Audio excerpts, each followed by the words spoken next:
Hi, my name is Bill Nelson, and I am the Advancement Chair for Grand Canyon Council. And we're going to have a presentation today on the Eagle Scout Service Project Coach. This is a district position, and we're going to talk about the position, what it does, the job responsibilities of a service project coach, and how it differs from the unit Eagle Advisor and other positions that might be in existence in the district and council. So to begin with, we need to get back to basics and remind ourselves of the mission of the BSA, which is to prepare young people to make ethical and moral choices over their lifetimes.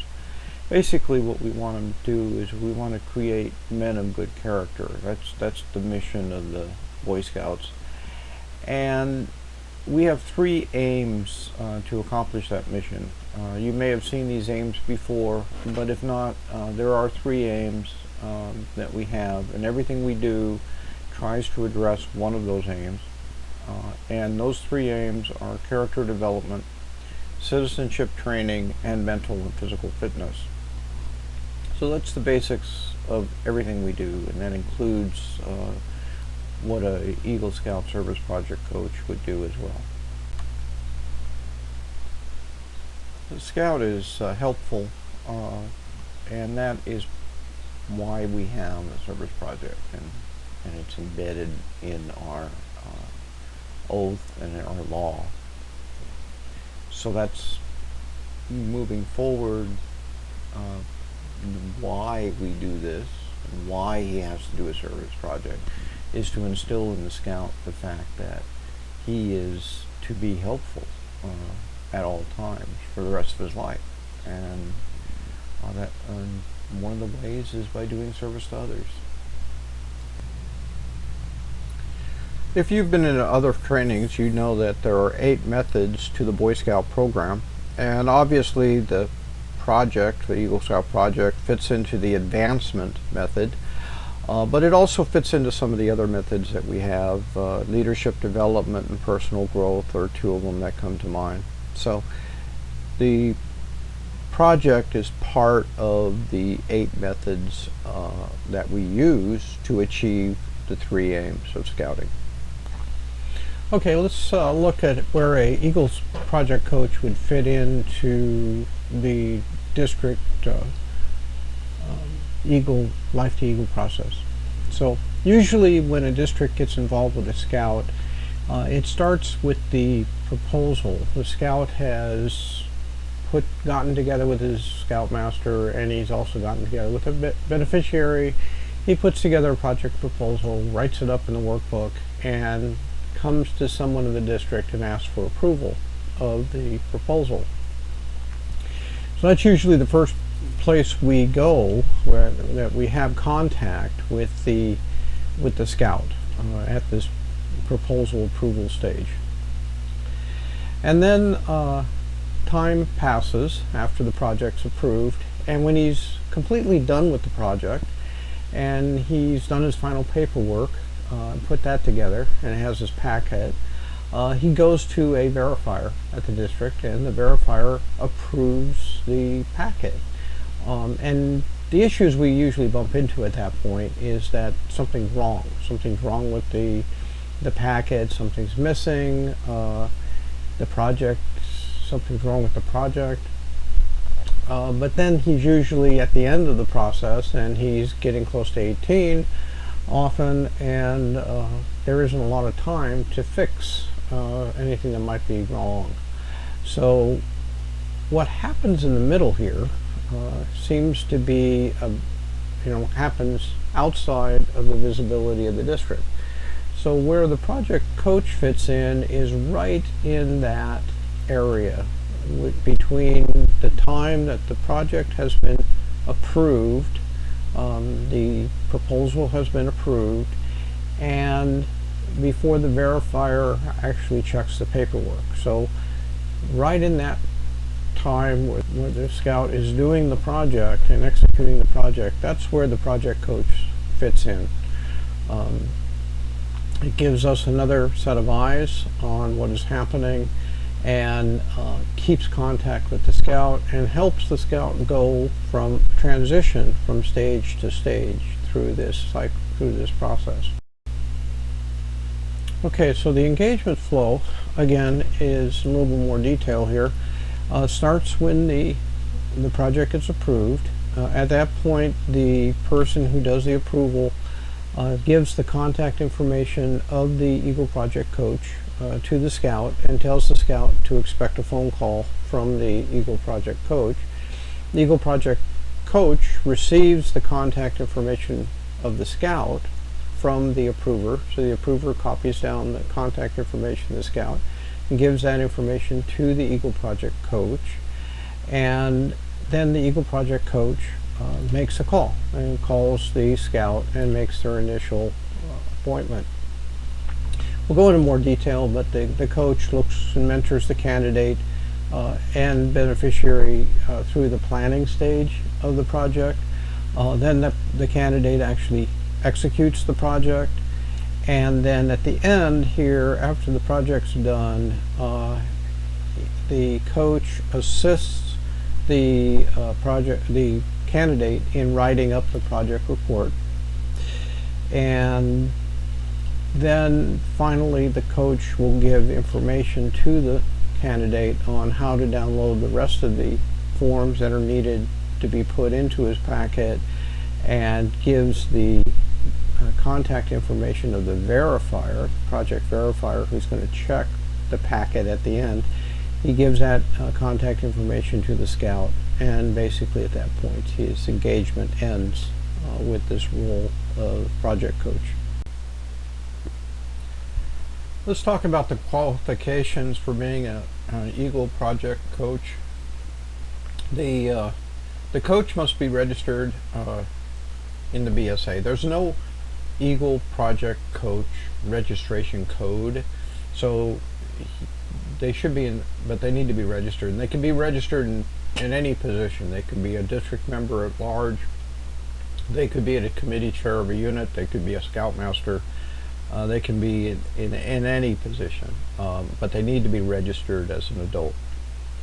And they obviously have to be current in youth protection training and understand what the policies are there, because they're going to be dealing with the youth. So they have to keep their youth protection training current. That means that every 2 years they have to renew it.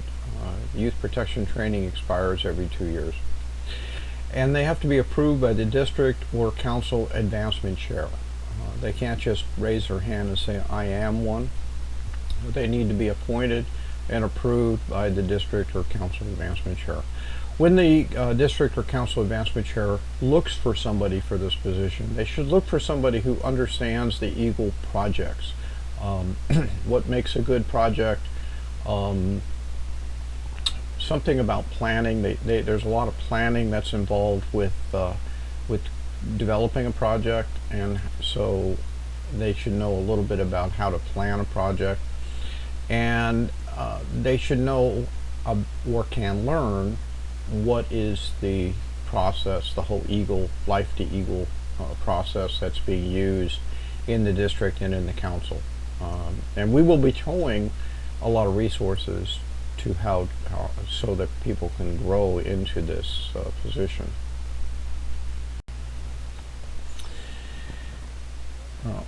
There are things that he needs to understand for the job. He or she needs to understand for the job, and it's you're basically going to be the go-to person for your district for the Eagle project. So understanding as much as you can about how scouts should be putting on an Eagle project is kind of what your job is, because you're going to be mentoring and coaching the scouts through that phase of their Life to Eagle process.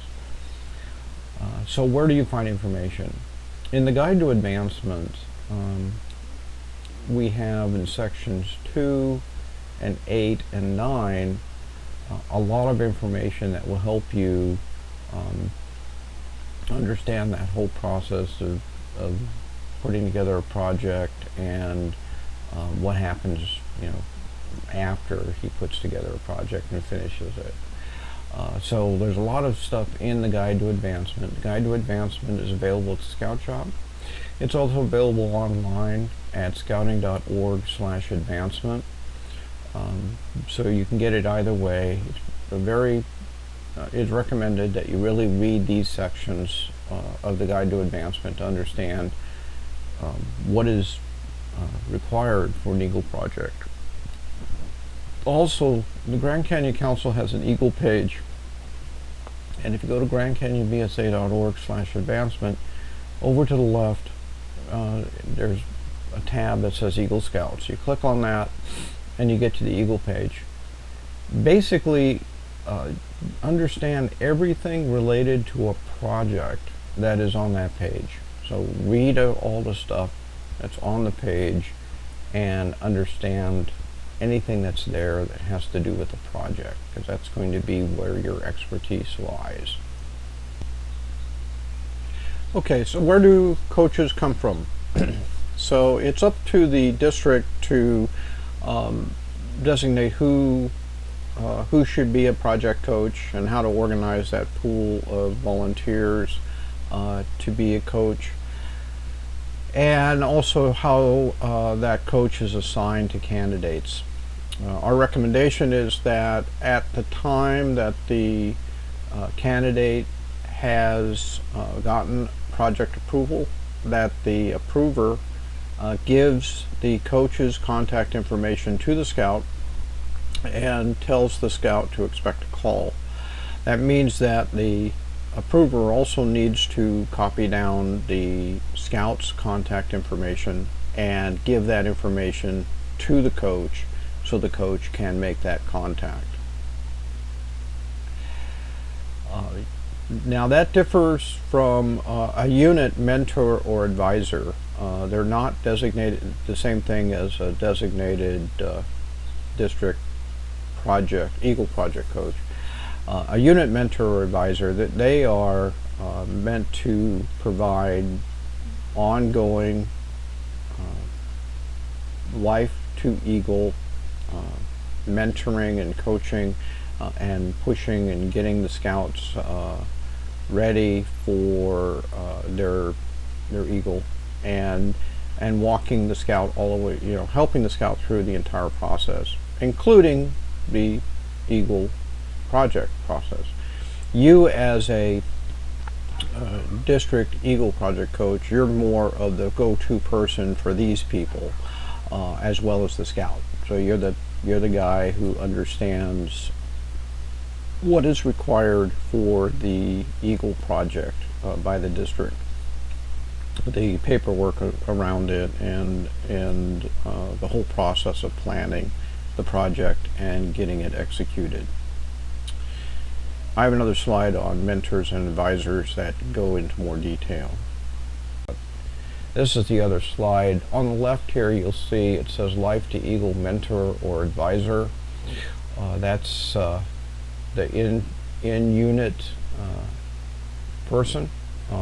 He's basically there for the entire Life to Eagle process.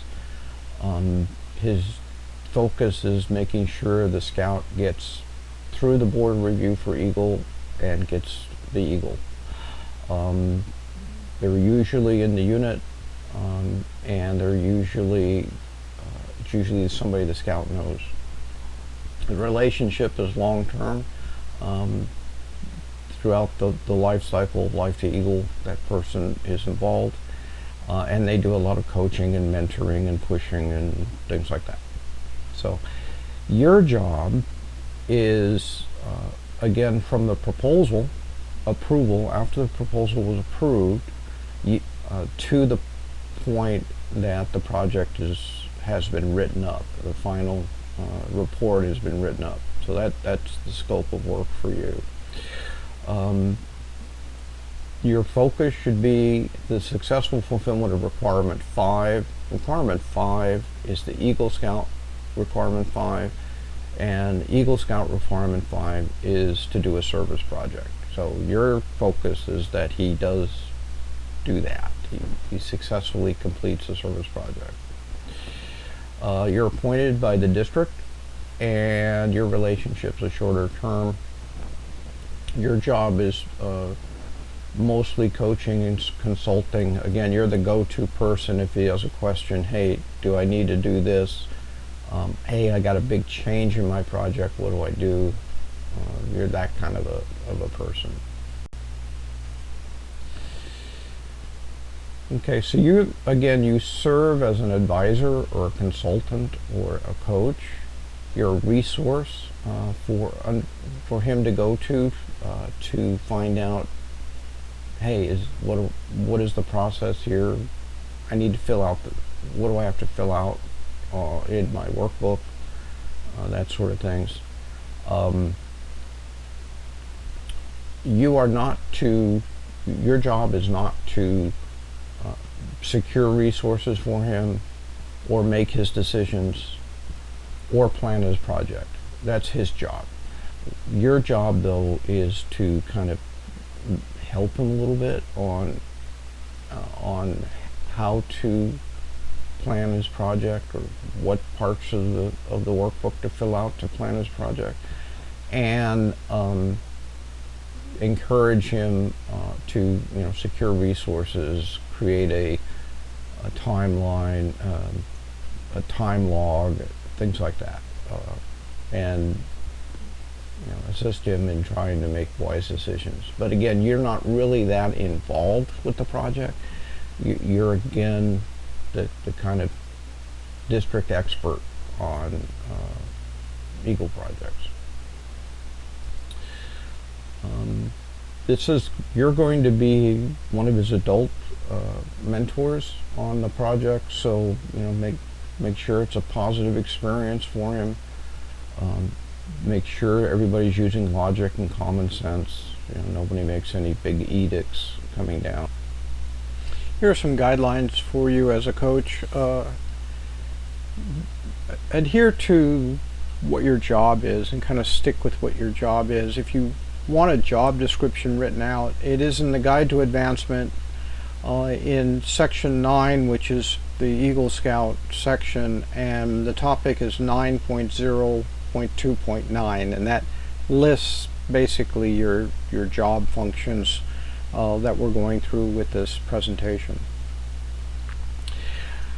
You're going to receive the scout after his project's been approved, and you personally don't have the authority to dictate changes to the project or withdraw the approval that was previously granted to a project. So that's not part of your job description. If you see something is really off at this point, I'll talk in another couple of slides about what you can do about it. And strive to make your involvement with the scout a positive experience, so that the scout's encouraged to keep going and get his project done and get his eagle. Okay. So every scout whose proposal is approved really should have a project coach assigned to him. So that's up to the district to do that. It's a requirement from national, so every scout should have a project coach assigned to him. The assigned coach should contact the scout and suggest a first meeting. Either with, make a phone call. That's the best way usually of getting a hold of a scout. Scouts don't normally, in this day and age, use a lot of email discussions. You may get frustrated sending emails to scouts. They won't reply to emails often. I don't necessarily recommend that unless you pre-arrange with the scout that that's how you're going to do it. In this day and age, young men use texting and telephone, just calling each other. You could set up a video conference instead of a face-to-face meeting. Remember, when you do your meetings, you have to follow the Guide to Safe Scouting, and you can't meet with a scout alone. So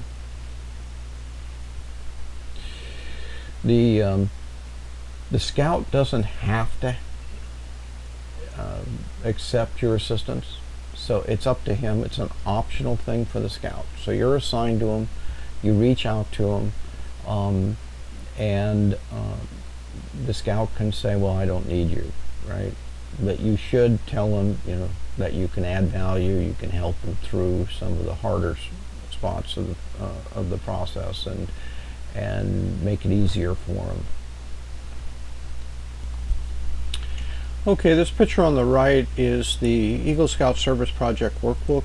This is the document that you'll be working with mostly with the Scout.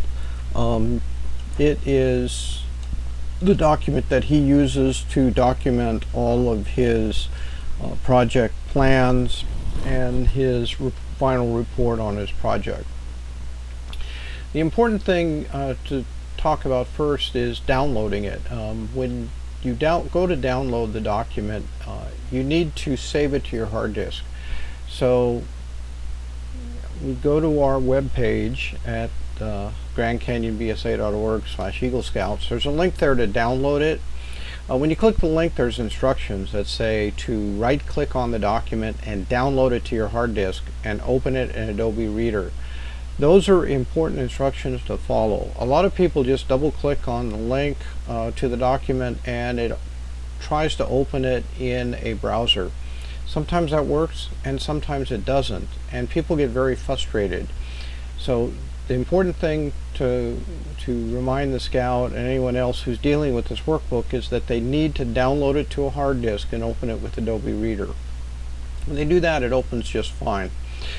The reason why they have to do it that way is because it actually has code in it that duplicates things from one page to another.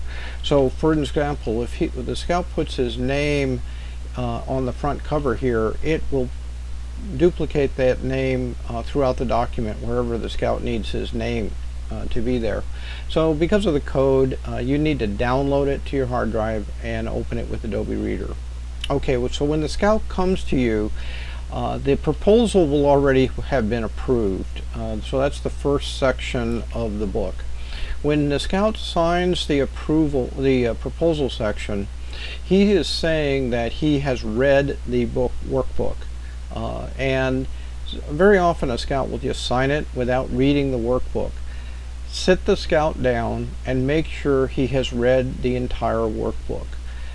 It's very important for moving forward with you that he understands how to put a project together, how to plan for a project, and how to document the project. And all of that is explained in the instructions of the workbook. So he needs to have read all of that. You'll see that when you read it. Before you meet with the Scout for your very first Scout, read the entire workbook and you'll see what I'm talking about. It has the answers to his questions in the workbook. So it's very important that he read the entire workbook. When you get to him, when he gets to you, that first section will be filled out. Somewhere else in the workbook is a fundraising application, and right now know that it's there. We'll talk more about fundraising and filling out that application in a future slide, but there is also the fundraising application. And then the next big section is the project plan section. And this is an important section that you and he will be working with. First thing to know about the project plan is it's optional. There is no requirement that the project plan section be completed. There's also no requirement that all of the project plan section is completed. He can skip things in the project plan that don't pertain to his project. And fill out just certain parts of it. It is highly recommended that he plan. They say if you don't plan, you plan to fail. So it is important that he does do a plan, and he writes the plan. You don't. You walk through the section with him, make sure he understands what goes in there, and then he and his beneficiary get together and they plan out the project. And then they fill it in. Nobody approves that section. You might want to touch base with him after he and the beneficiary has filled it out and before he starts executing the project. just to check the plan and make sure it makes sense and that there's no, maybe that he's covered his bases. Now the project plan is not a gate that he has to pass. So we're not putting in a big gate here that you're preventing him from proceeding further because he doesn't have a project plan to your satisfaction. There's no really real requirement that he fill out this section. So get him to plan, get him to fill out it with the beneficiary, and maybe if you can get him to touch base with you after the plan is written, just to add value that, hey, did you think about this? What is missing? There's some things that are missing. Don't make a big deal out of it. We don't expect this to be a huge ordeal for the scout. After the project plan is developed, then he executes his project. He actually gets it done. And then when the execution is finished, he comes back to you and help him, and you can add value with the final report, helping him through that section of the document and making sure that it looks good, and that a board of review would look at it and say, yeah, he's answered that section. And the final report basically just describes what he did on the project and any major changes. And then at that point, go over, there's some more documents that he needs to put in his packet, and make sure that he puts these other documents in this packet, and talk to him about what to expect for board review. Give him the contact information of the verifier, and make sure that he knows who that person is, and that would be the next step for the next person that he would contact when he's ready with everything in his packet. And then you're done. Your part of working with the scout is done at that point. Now, if when you talk to him at this stage, he does not have a 1-inch binder where he's put this stuff in, where he's put the workbook in, tell him to get that 1-inch binder done, and put all this stuff in the 1-inch binder right after, right at the get-go when you first meet him. Also, if he doesn't have photographs of the project done, the before photographs of the project, this would be a good time to remind him to get some before photographs done. And he should be doing photographs before the project, he should be doing photographs during the project, and he should be doing photographs at the end of the project. There are places in the workbook that he could copy and paste those photographs, or he could just take those photographs and put them in plastic and put them in the binder. That's a good reason to have a binder, to keep all these things together, keep everything clean and dry and in one place, then he's not missing anything. So, and whenever we talk about the packet, we're talking about the binder that he has all of his stuff in. Alright, so as we said before, you don't approve the proposal. The project's approved by a district approver. Now, let's say you receive this project and it's been approved by the district approver, and there's something that you really see right away that is wrong. It can't be done. This project should never have been approved. You don't have the authority to rescind the approval. However, you can go back to the approver and discuss it, and go to the district advancement chair and discuss it, and see if it's not too late to have it adjusted and make changes to the proposal and have it reapproved. So I don't want to say, once done is done, forever, ever.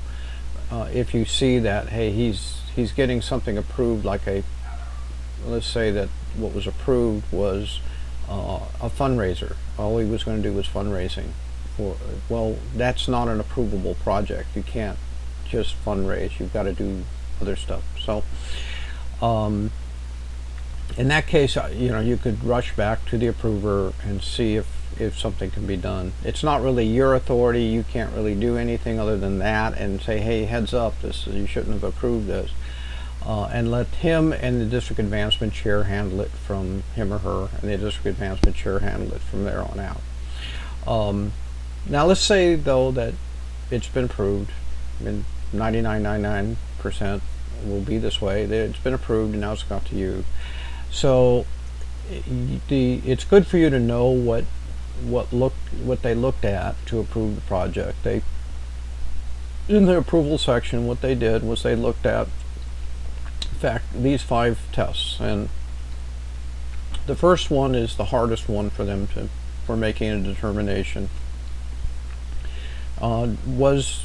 Did the project provide sufficient opportunity to meet the requirements of, which is Eagle Requirement 5, to do a project and the type of project that it has to be. So they went through that and they figured it out, and they said, yeah, it met that first test. The second test is the project feasible, and can it be done? You know, he's not building a house, he's not building a ship, you know, he's doing something that's really feasible. And number 3 is, are there safety issues being addressed in the project? Number 4, are there action steps for further detailed planning are included? So in the proposal section, there's a section there you should look at it. It's a plan to plan. How was he going to go about planning his project? You're going to be involved with the planning part, so it's kind of would be of your interest to look at that plan of the plan section to see what he put in there. And then finally, the young man is on the right track to have a reasonable chance of a positive experience, because we want him to have a positive experience out of this. Okay, so on your job, before the scout actually begins work on the plan section, make sure you discuss with the scout how the project proposal approval process went. You know, ask him how it went. Were there suggested changes from the district person? What did they concentrate on? What was the discussion like? Because that's going to help with the planning process. Make sure that he understands that where the project plan section of the workbook is. Go over the different parts of it, kind of walk him through what he has to fill in there, and then ask him how he intends to plan the project. And you know, is it going to be, you know, what are intentions there? How is he going to get together with the beneficiary to make sure the beneficiary is in line with what his plan is? So again, that's more of a plan to plan, right? How is he going to go about planning the project? Again, you don't plan the project with him. He does that with the beneficiary. So what you're doing is giving him guidance as to how to fill in this middle section.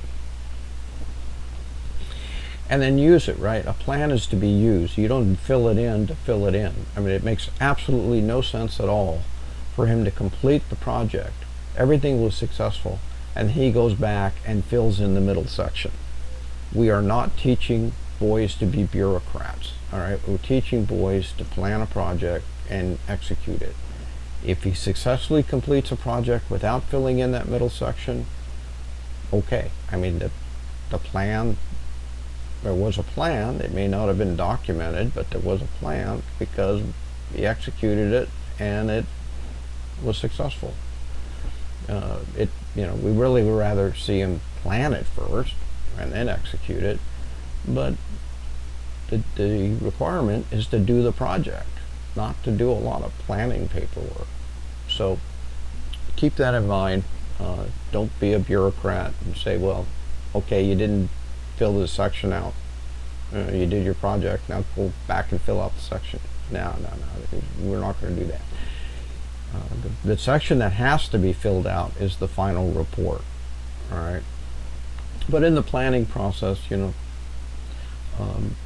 make sure he understands that the plan is there. He should be filling it out. He should be working with the beneficiary to help fill it out.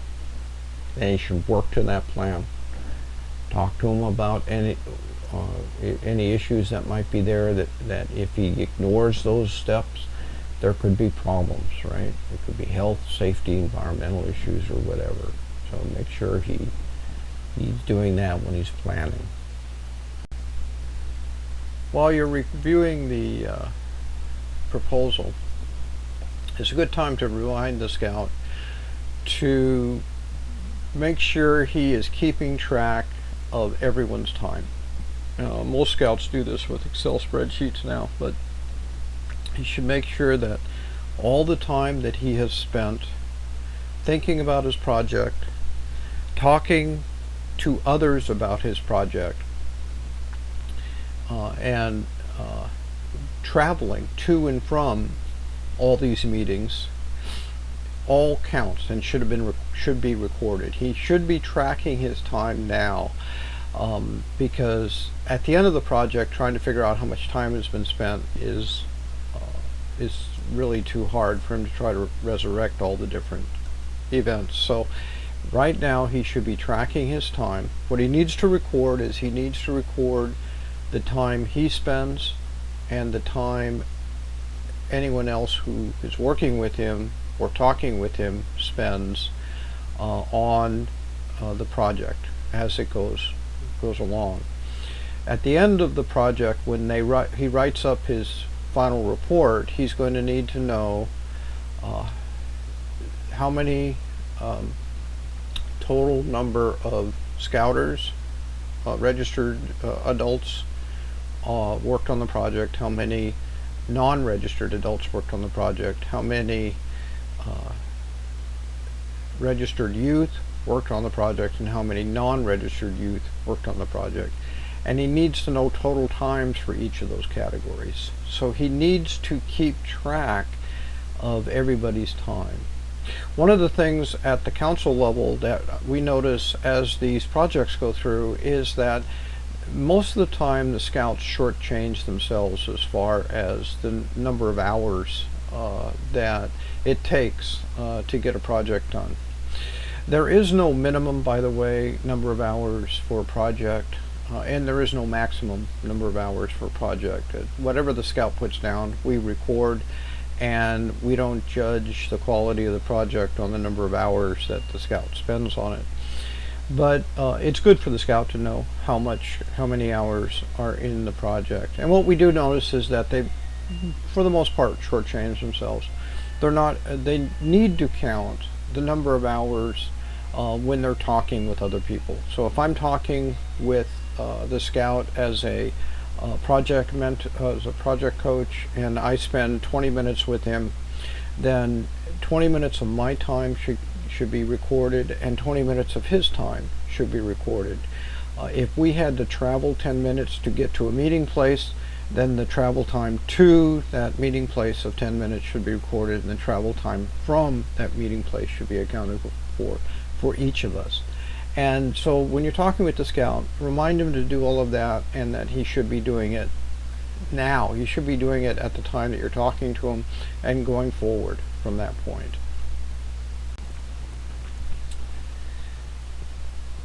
Encourage the scout to start work on his plans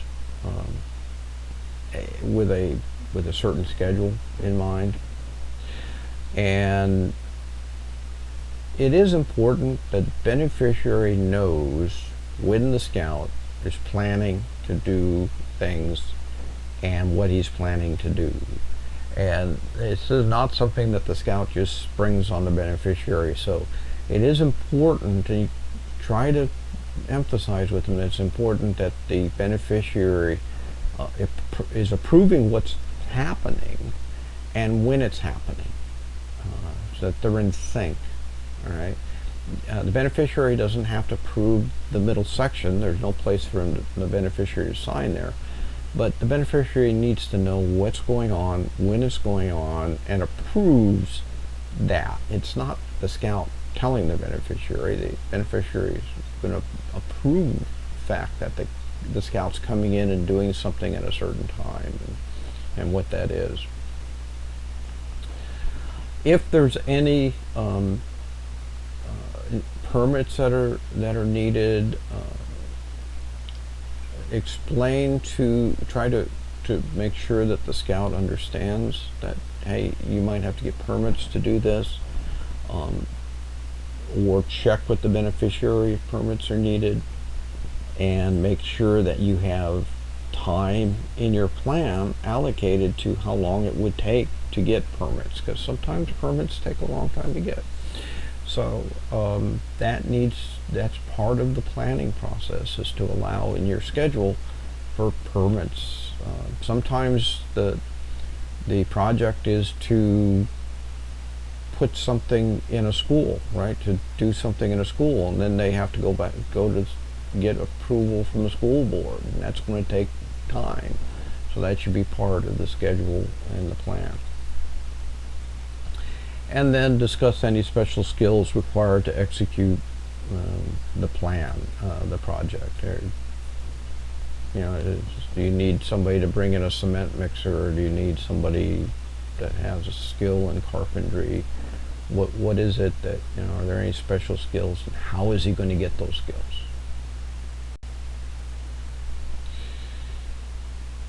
Okay, so all kinds of elements that are in the final plan that the scout should go through, and you can go through. I'm not going to read off all these points on this slide, but these are the sections that are in that planning section, in that middle section that you walk the scout through and discuss. So there are things there that will help the scout have a successful project as you walk them through these things. When you're talking to the scout, show them the publication called Navigating the Eagle Scout Service Project, Information for Project Beneficiaries.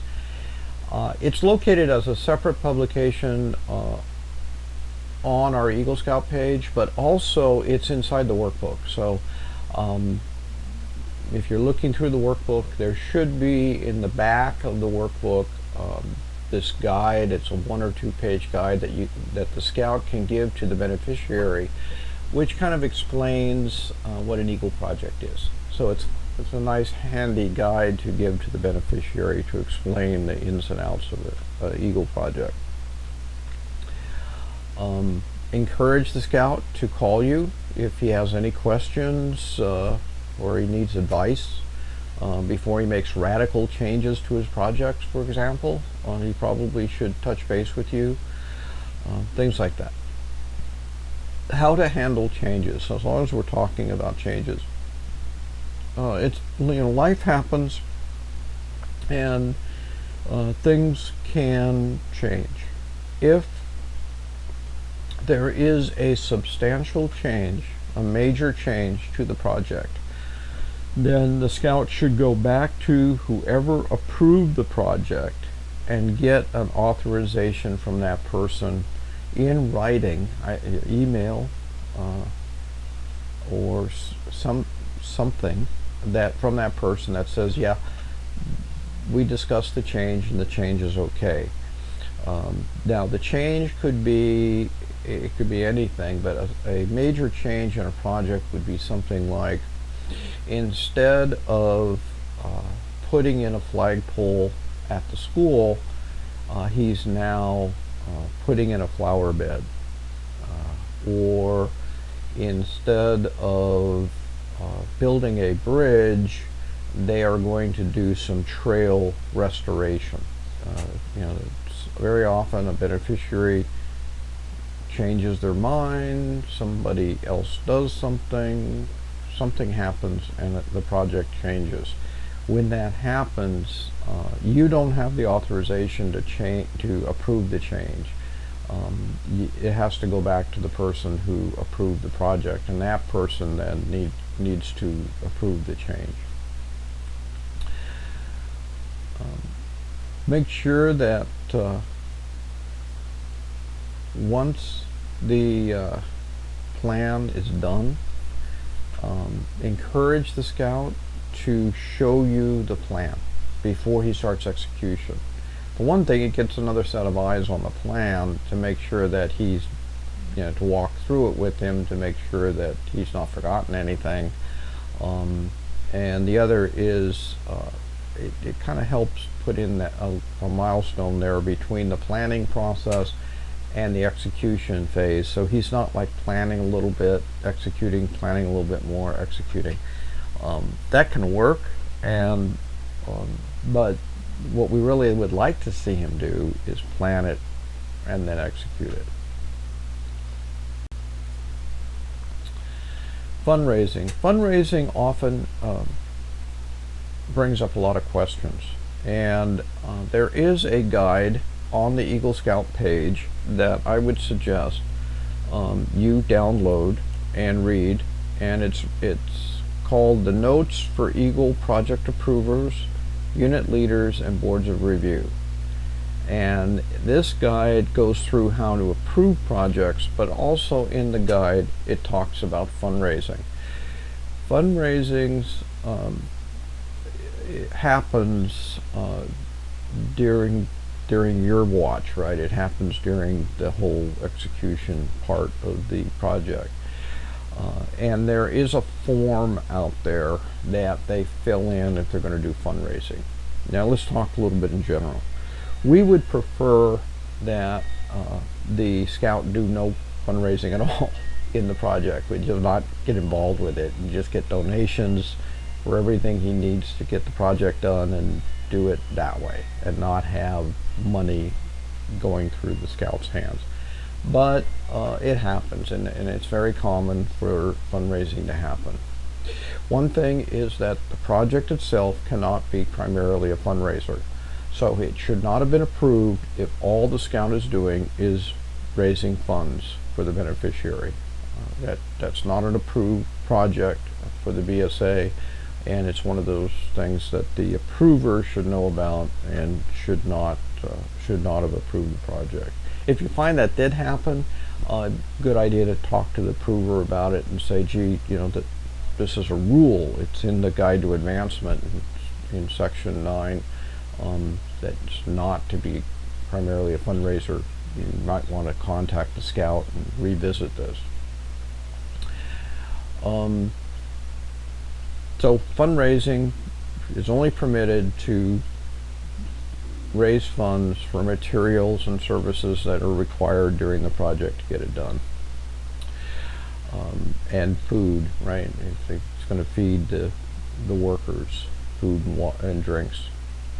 So any contributions that are coming from the parents, relatives, the chartered organization, the candidate, or the beneficiary are not, we don't have to fill out any forms for those. There's no limit to the amount of money those people can donate to the project, and we don't go through any paperwork on it. If anything comes into the project that is over $500, if it's going to be over $500 coming from people other than these people, then a fundraising application has to be filled out. The fundraising application is in the project workbook. That workbook it's a one-page fundraising application that needs to be filled out if he's going to be collecting more than $500. If the contributions are greater than $500 from one business or individual, and cash, then it has to be that application has to be approved by the council. And in this Notes for Eagle Project Approvers, Unit Leaders, and Boards of Review has the address that the application has to be sent to. They should allow 2 weeks for that to get approved, to go through the paperwork chain. And he should not collect the cash donations until it has been approved by council. If it's less than $500 cash from one individual, then the district can approve it, and normally it's approved by the person who does the project approvals. or it could be the district committee chair, or it could be the district advancement chair.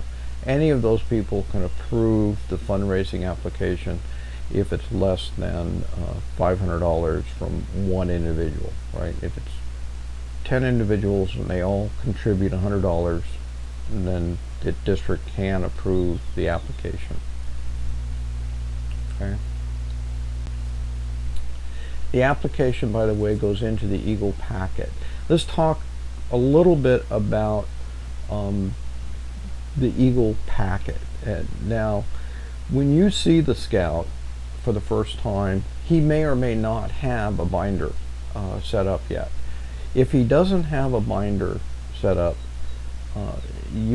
it's probably a good thing for you to tell him to do right then and there, right at the beginning, to get a 1-inch binder and start putting all of this stuff that he's collecting for his Eagle project into this binder. And the workbook would go in there, applications would go in there, anything his time, as he keeps track of his time, it would go in there. All of this stuff goes into the 1-inch binder.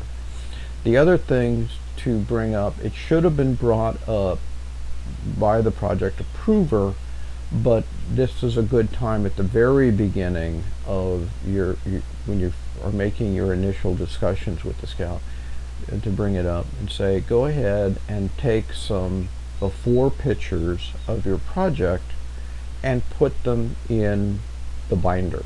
Put them in the 1-inch binder. There is no requirement for a certain number of pictures. The before pictures would have been convenient for the person approving the project. They come in as being convenient for the board of review at the end, because they can see before and after pictures, and he should plan on doing actually pictures before, during the project, and after. So kind of a picture timeline of this project. A good person to do that, by the way, would be his parent or guardian. Kind of keeps him out of the way from trying to direct the project. To let the project be directed by the scout. If they're running around taking pictures, so tell the scout, hey, give it to your dad or mom to take the pictures. There's no required number of pictures to be taken. Nothing like that. The other nice thing about taking pictures is that it gives him something to remember, right? When he puts it in the binder, he gets his binder back at the end, so it's kind of a memento of his Eagle project. So years later, he can look at the pictures.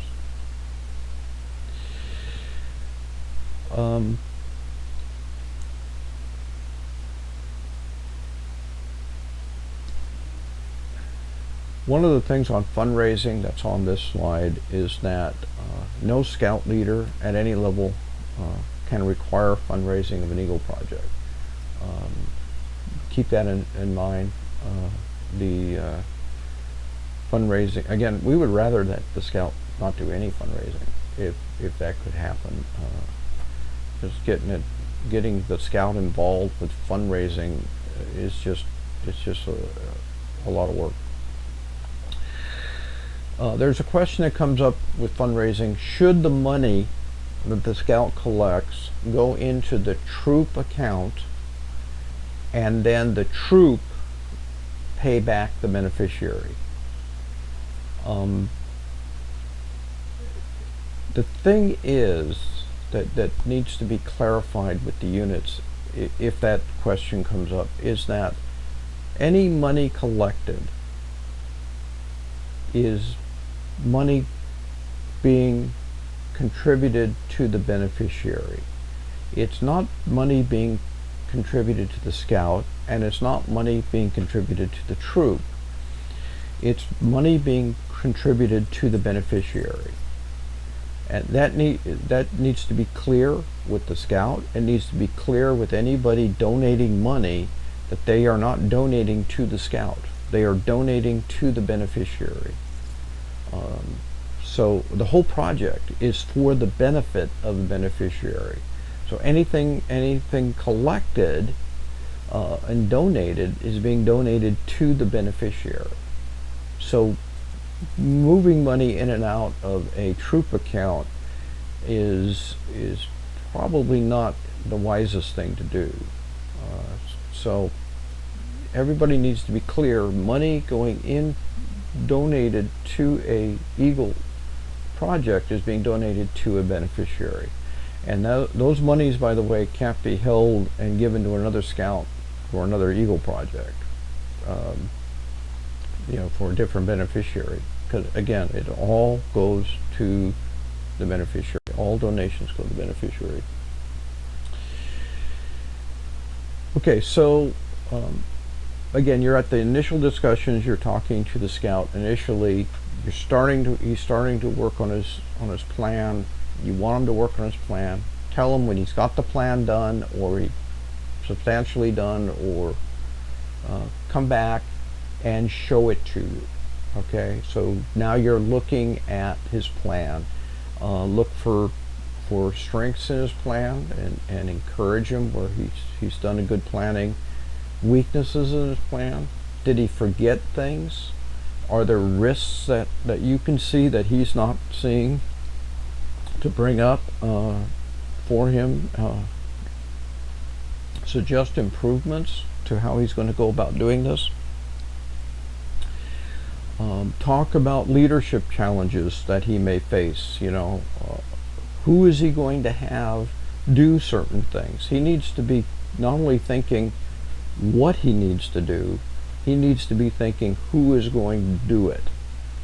We're going to paint, an apartment, and the apartment is a 2-story apartment.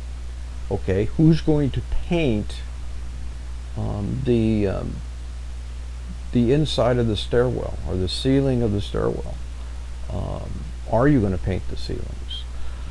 Who's going to be on ladders? Who's not going to be on ladders? What are the problems with 11, 12-year-old boys and paintbrushes? What do you need to consider? What challenges are you going to face, and how are you going to make sure that things go smoothly? All of that he should think through, and some of that stuff put in the plan, and some of that he just needs to think through.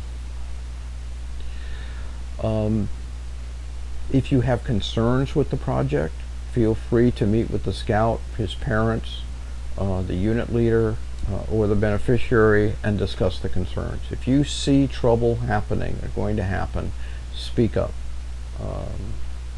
That's one of the reasons why we have your eyes and ears on the project. Realize it's not your job to do the project, and it's not your job to do the plan. It's the scout's responsibility to implement the job. It's the scout's responsibility to implement the plan. It's the scout's responsibility to do the paperwork.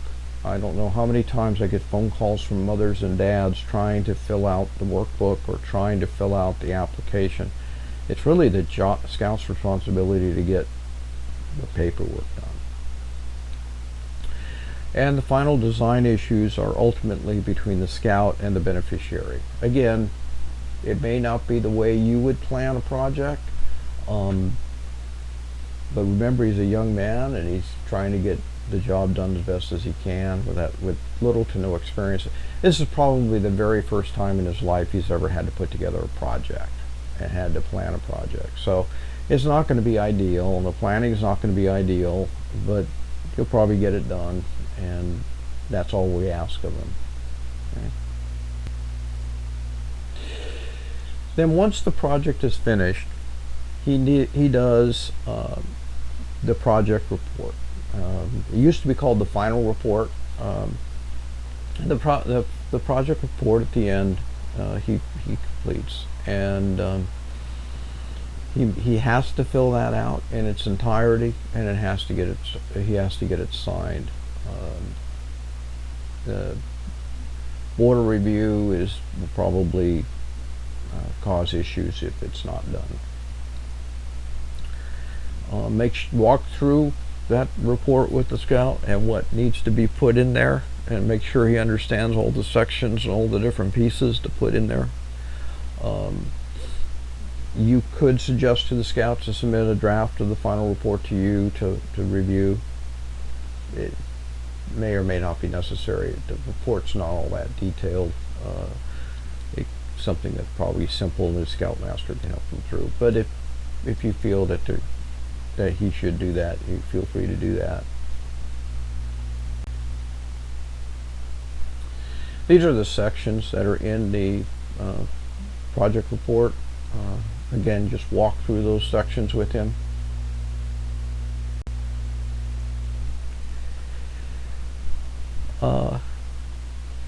The quality of the write-ups and everything is signed. Make sure that the quality of the write-ups are okay. They don't have to be perfect. And in fact, if they look perfect, then we usually think an adult has written them up. But they need to be legible, and they need to make some sense. So make sure, and sometimes some scouts are very verbose and some aren't. Just make sure that there's something there that's explaining the different things. So, and something to think about on your side for requirement 5 to be met. The scout had to have planned and developed the project, and he had to show leadership to others, and the project had to be helpful. So from your vantage point, does all of that, has he expressed all of that in the final report? Because that's what the Board of Review is going to look at.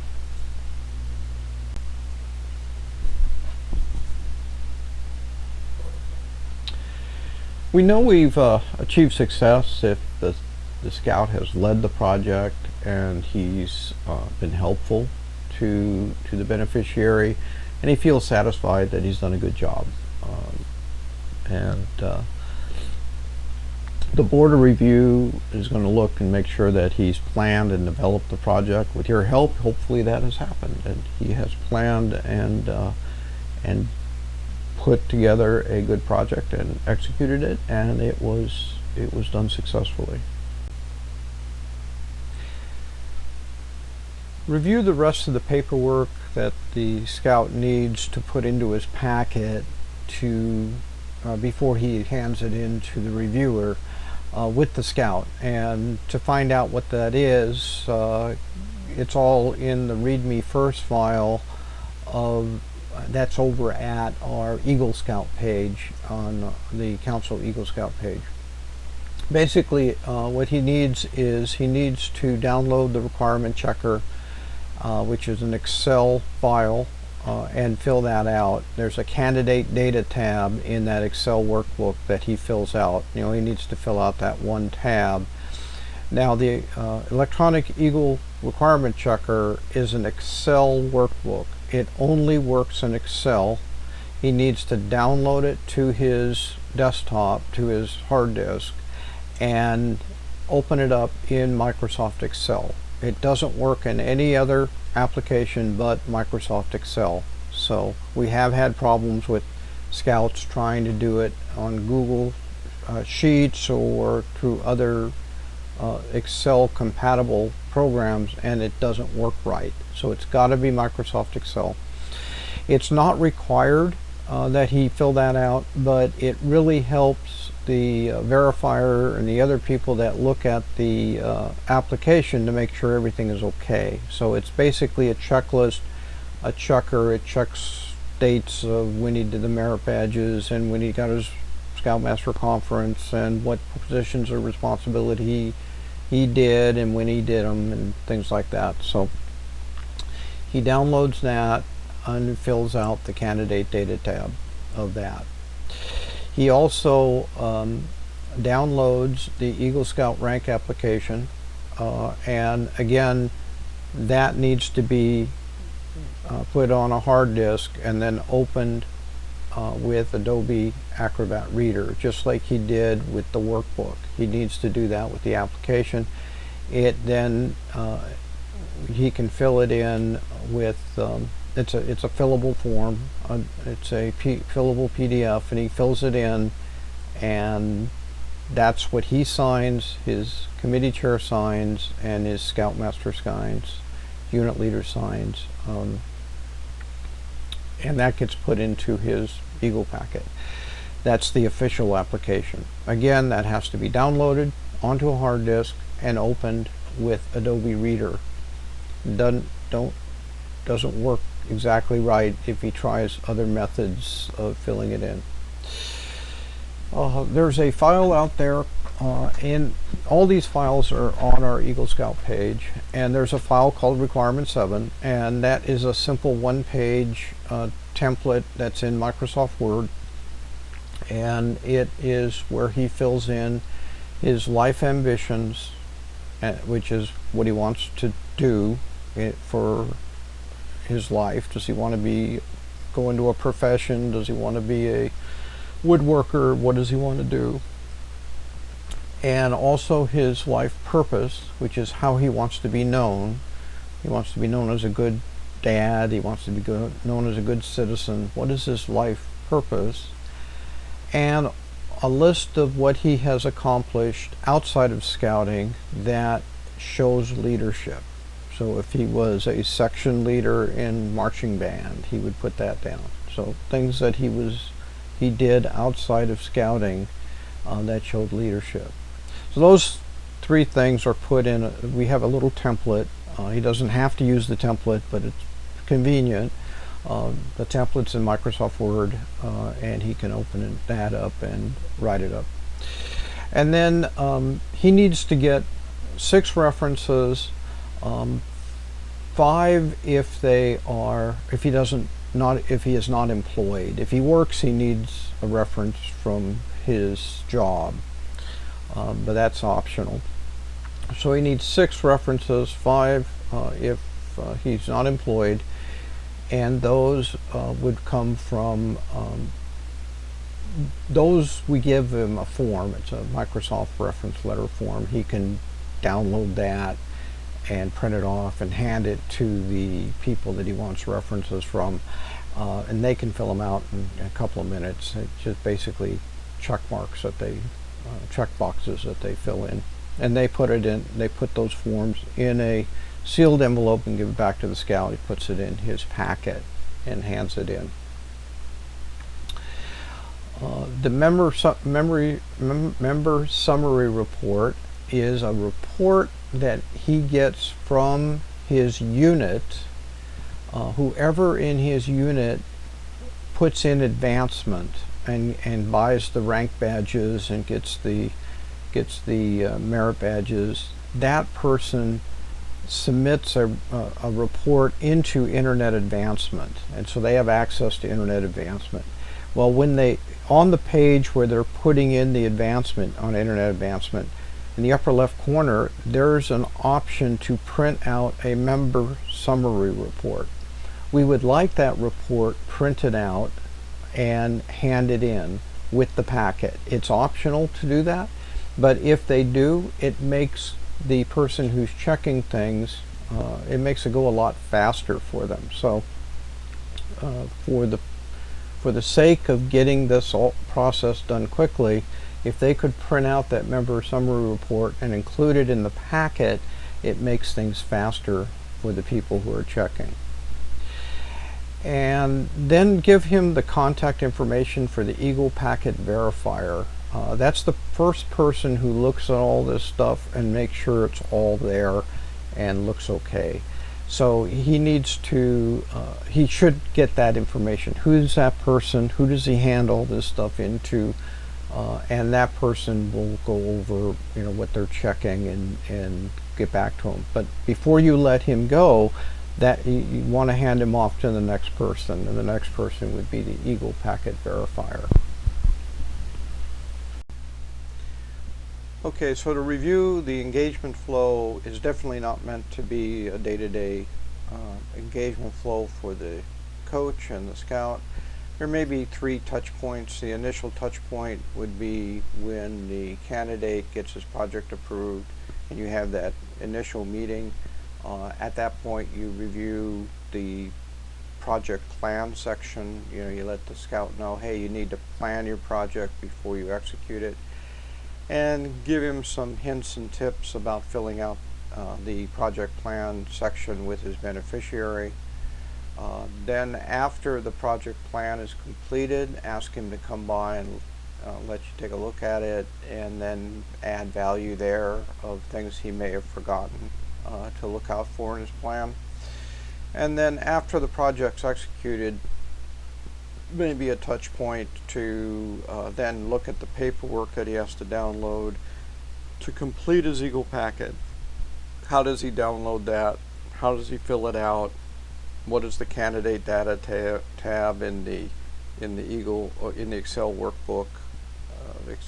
What he needs to fill out there. What is an Internet Advancement member report, and where does he get that? Those sort of things, so that he knows how to put this packet together and complete it, and then a review of what the board review is and how it works, and then the contact information of the verifier, and that would be the end of your engagement with the scout. So we're talking about 3 touch points maybe.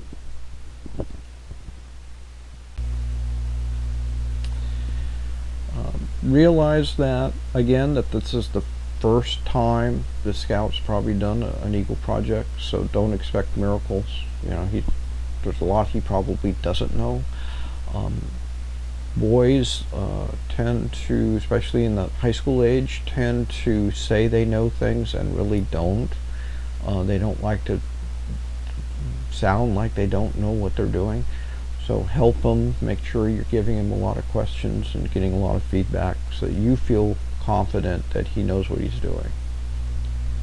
And remember, this is all an educational experience. That the goal here is that the boy is educated and learns something out of the process. The goal is not the project. The goal is the learning experience and his growth in character development and leadership learning.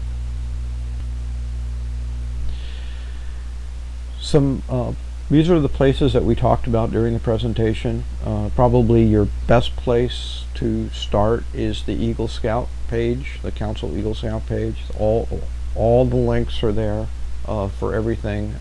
We're trying to get some videos on that page, but right now the videos are separate. They're in a different section.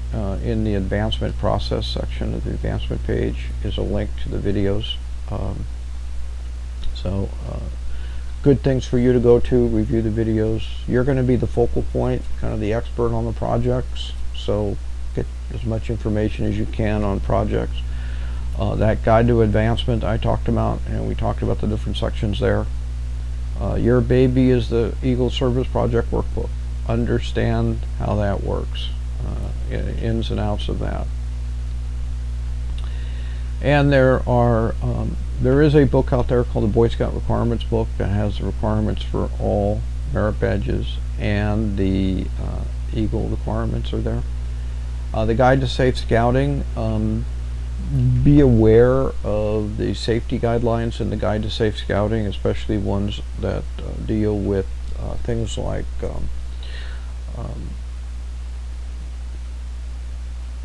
anything having to do with power tools or sprayers or ladders or anything like that, because those tend to be used in projects. There is an age guidelines for tool use and work at elevations or excavations, and it's also in the Guide to Safe Scouting to take a look at that. So this ends our presentation on the Eagle Project Coach. We have other presentations out there, and again, those presentations are in the advancement process section of our Eagle page, of our advancement pages up on the council site. Take a look at those. We've got presentations on the Eagle Scout Service Project, on the Eagle Scout application process, Life to Eagle process, on boards of review. We've got other presentations out there. If you have any questions at all dealing with your job or advancement in general, feel free to send them to this email address, gccadvancement scout1@gmail.com, and we'll be happy to try to answer them. Thank you for being with us today, and we'll hope you have a great rest of your day.